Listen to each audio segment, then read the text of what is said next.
Horizon 3 Radio, le journal.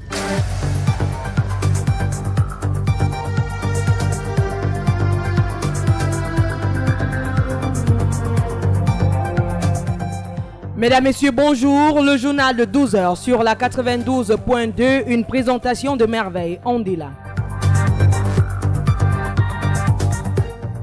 À la une ce jour, procès du meurtre du journaliste Martinez Zogo se poursuit et les avocats se plaignent de n'avoir toujours pas eu accès aux documents de procédure pénale détenus par le greffe.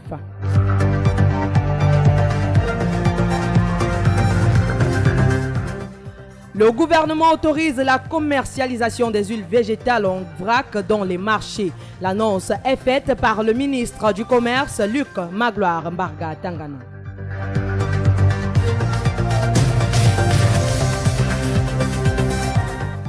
Et puis en sport football, le tirage au sort de la Coupe du Cameroun. L'événement se déroule en ce moment même au siège de la Fédération camerounaise de football. Voilà pour les titres.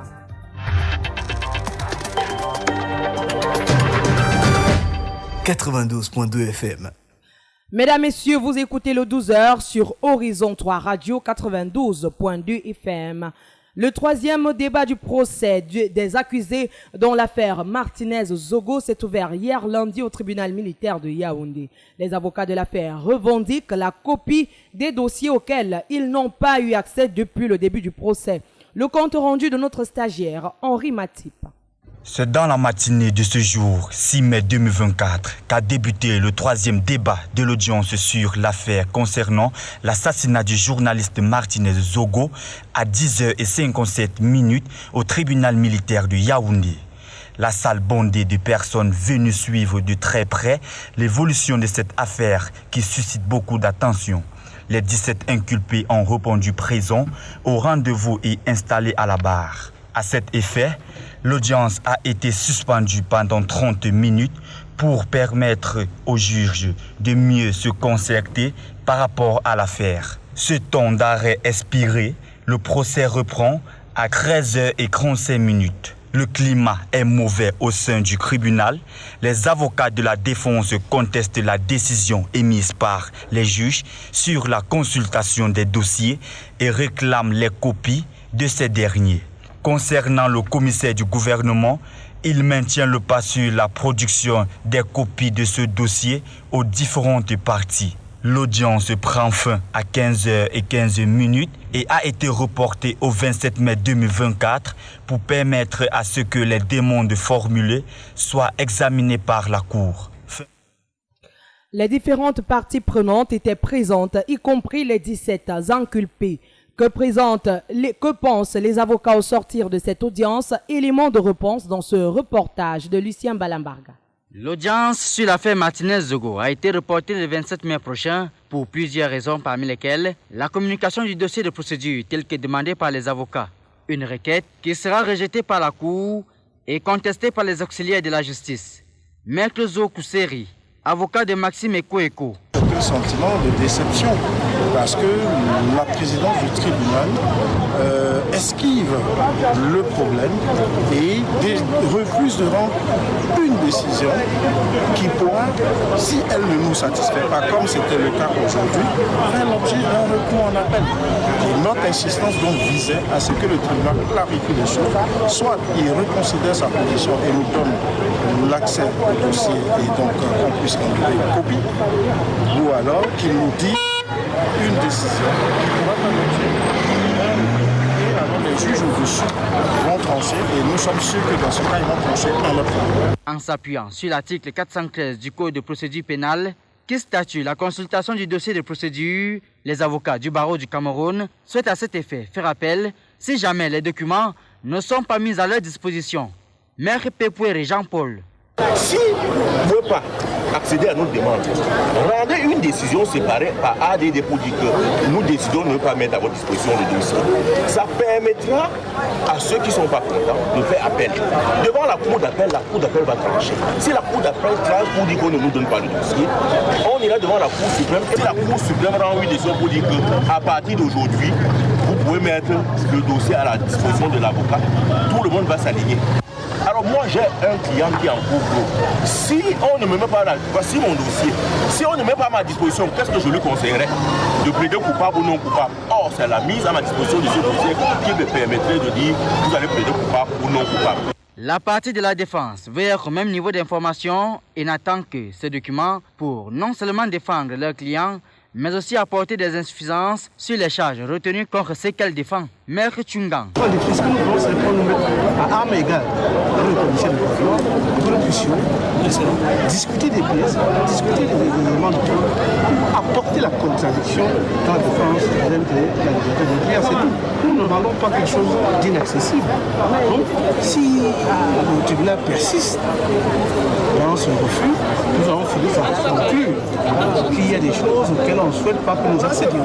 Pour l'heure, le procès va se poursuivre. Les Camerounais venus assister à cette audience restent sur leur faim car ils veulent savoir qui a vraiment tué Martinez Zogo. En politique, plusieurs Camerounais bloquent l'accès de certaines villes aux responsables du Social Democratic Front. Les faits se sont déroulés dimanche dernier dans la région du Sud. Les précisions nous sont données dans ce reportage de Jordan Djoussefo-Mokon. Dans des vidéos abondamment partagées sur la toile et dans certains médias au Cameroun, on aperçoit des individus bloquant l'accès à une localité au leader du SDF, le Social Democratic Front, Joshua aussi. Selon le ministre du Chad au cabinet de cette formation politique chargée de l'information et des médias, Ngang Dangan, ces Camerounais sont des militants du RDPC, le parti au pouvoir, qui ont érigé des barricades sur l'itinéraire emprunté par la délégation du chairman, rendant ainsi davantage difficile le déplacement de sa délégation. Les faits se sont déroulés dimanche dernier à Akomde et Biwumbulu dans la région du Sud. Devant cette situation jugée préoccupante par le SDF, le parti politique d'opposition engage la responsabilité du gouvernement camerounais quant à la sécurité de la personne de l'honorable Joshua aussi et de toute sa délégation. Ces attitudes sont jugées inadmissibles et répréhensibles par le SDF. Ce n'est pas la première fois qu'une personnalité appartenant à un parti politique d'opposition se heurte à un refus dans le Sud qui est considéré par certaines personnes comme étant le bastion du RDPC, le parti de Paul Biya. Sur le terrain, le SDF, le Social Democratic Front, déclare que la tournée de son leader entamée le 6 avril dernier se poursuit sereinement.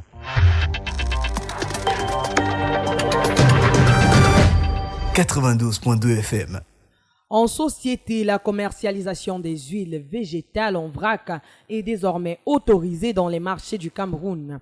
Une mesure qui vise à soutenir l'industrie de l'huile de palme qui traverse des difficultés financières. Le commentaire de la rédaction d'Horizon 3 Radio porte la signature d'Yvan Ameni. La protection de la santé humaine des consommateurs camerounais serait-elle encore une préoccupation pour les pouvoirs publics? C'est la question fondamentale que l'on se pose depuis l'annonce du ministère du Commerce qui lève à partir de ce mardi l'interdiction de la commercialisation des huiles végétales en vrac dans tous les marchés du pays dans le but de soutenir l'industrie de palme qui fait face à des difficultés financières. Le prix officiel d'un litre d'huile de palme coûte 1000 francs CFA, voire 1200 francs CFA. Le bidon de 20 litres est cédé à 18 000 francs CFA depuis le mois d'août 2023. Officialiser la vente des huiles végétales, c'est entraîner une controverse car ces huiles locales ne sont pas conformes avec les normes sanitaires mais sont également issues des conditionnements douteux. Même si les industriels de cette filière ont été interpellés par le ministère du Commerce de commercialiser des huiles non nocives pour la santé des usagers. Il reste encore beaucoup à faire pour protéger efficacement la santé des consommateurs. Dans la quasi-totalité des ménages du pays, l'utilisation des huiles végétales demeure très visible. Cette mesure arrive dans un contexte où l'intensification des contrôles dans les marchés, le non-respect des normes en vigueur dans le secteur, ainsi que le commerce illicite et la difficulté à traquer tous les réseaux mafieux de distribution des huiles végétales reste encore un combat très difficile pour le ministère du Commerce. La santé humaine devrait être la priorité au détriment des recettes pécuniaires. Il serait urgent d'informer le client sur les techniques à utiliser pour déterminer la dangerosité d'un produit. Des discours pas très perceptibles dans le pays. Et le Cameroun qui joint sa voix à celle de la communauté internationale pour célébrer la journée internationale de l'asthme, une maladie qui suscite plusieurs réactions et de nombreux préjugés dans la société aujourd'hui. Notre stagiaire Armand Bolobo nous en dit plus sur cette maladie. Non, les personnes atteintes d'asthme ne sont pas dispensées d'exercices physiques et sportifs. Non, la toux n'est pas le seul symptôme des asthmatiques. Les sifflements, l'essoufflement, l'oppression thoracique et les réveils nocturnes sont entre autres les manifestations de cette maladie. Au Cameroun, une étude analysant 10 707 sujets a révélé que la prévalence de la maladie était de 3,0% en 2019. En clair, environ 3 personnes sur 100 sont asthmatiques. Par ailleurs, les inhalateurs et les ventolines ne sont pas gracieusement offerts aux malades. Faut-il le rappeler, la maladie ne touche pas uniquement les enfants. Les adultes n'en sont pas épargnés. La journée internationale de l'asthme se célèbre chaque premier mardi du mois de mai. Cette célébration ravive le souvenir douloureux du décès d'une jeune fille asthmatique dans le Noun le 8 mars dernier. Décès survenu au cours d'un débat sexuel très enthousiaste. Autre journée célébrée ce jour, celle en faveur des orphelins du sida. Notre stagiaire Audrey Michel s'est penchée sur le sujet, son reportage. Organisé par l'association François Xavier de Bagnou, dans le but de sensibiliser le public et les gouvernements à la détresse des orphelins du sida, la Journée mondiale des orphelins du sida est célébrée chaque 7 mai. Focaliser l'attention du public et des médias sur la vulnérabilité et les conséquences que peut entraîner la désocialisation de ces enfants, faire pression au gouvernement afin qu'il considère ces enfants vulnérables comme une priorité et prenne des mesures urgentes pour les réintégrer dans la société sont là quelques objectifs de cette journée. Les orphelins du sida sont des enfants qui ont perdu leurs parents en raison du virus du VIH-Sida. Ces enfants peuvent être directement touchés par le virus ou non. Au Cameroun, certains enfants sont pris en charge par leur famille. Cependant, d'autres se retrouvent souvent dans la rue, exposés à de nombreux dangers. La prise en charge des orphelins du sida au Cameroun nécessite une approche globale qui implique le gouvernement, les ressources financières et un engagement de la société dans son ensemble. Il est essentiel que les efforts se poursuivent pour améliorer leur situation et leur bien-être.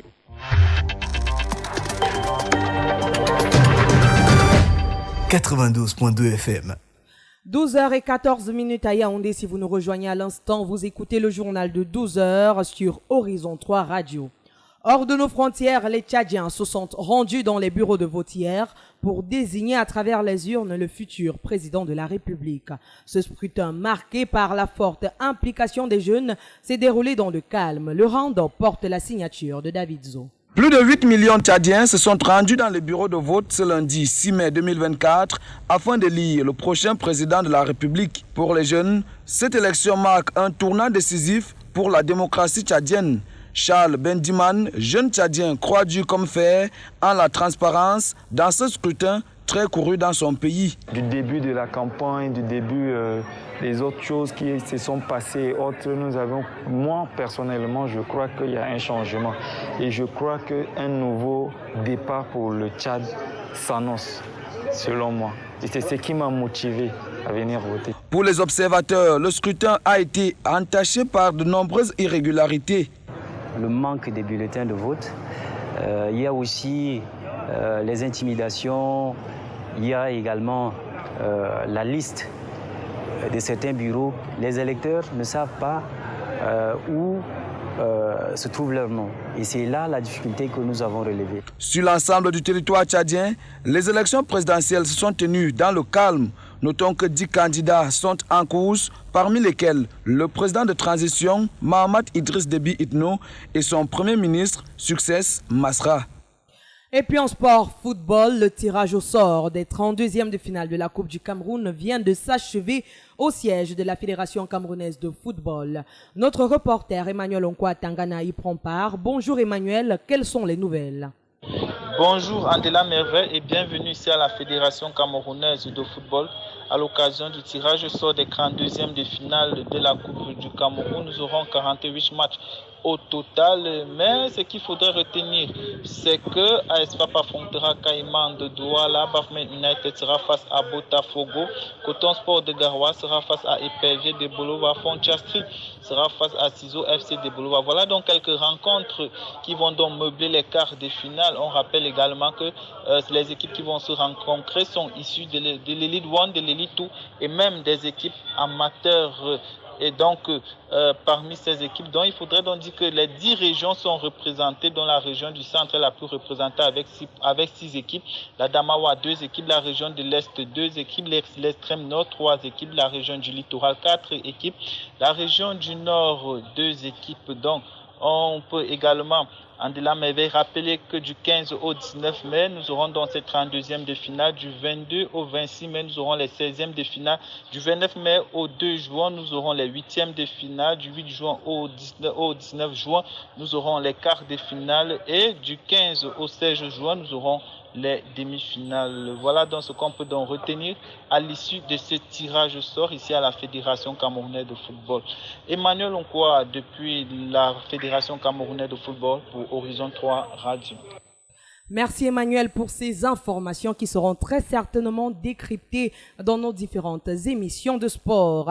Bon de touche des Lions indomptables du Cameroun, un communiqué de la Fédération camerounaise de football inquiète le dénouement de l'affaire à la désignation de l'entraîneur sélectionneur Brice par le ministère des Sports, de l'Éducation physique. Qu'en est-il réellement? Élément de réponse dans ce reportage que signe Alex Rodrigue Bokono.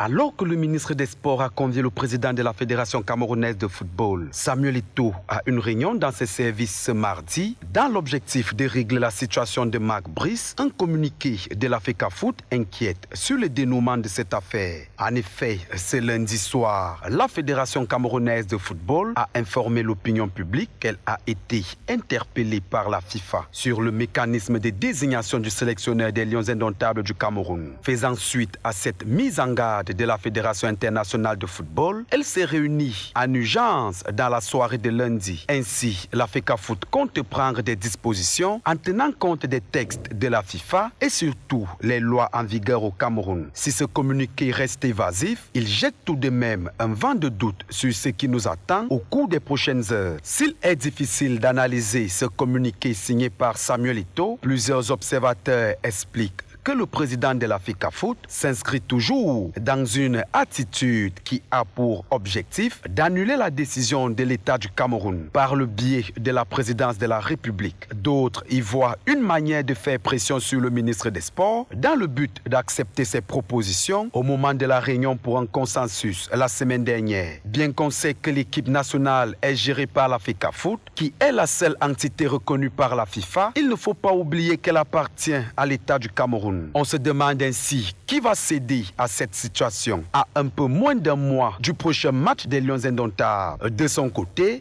Brice, qui a été nommé par l'État le 2 avril dernier et signé le 8 avril, continue à travailler. Le technicien belge prépare déjà sa prochaine liste et c'est dans cette optique qu'il a reçu John Bosco Ntindo, qui est l'un des meilleurs joueurs des derniers playoffs du championnat Elite 1 du Cameroun. Un joueur qui pourrait d'ailleurs figurer dans cette prochaine liste des Lions indomptables qu'il prévoit publier ce vendredi 9 mai 2024 au stade Amadou Ahidjo. De toutes les façons, la suite de cette longue série promet beaucoup de rebondissements.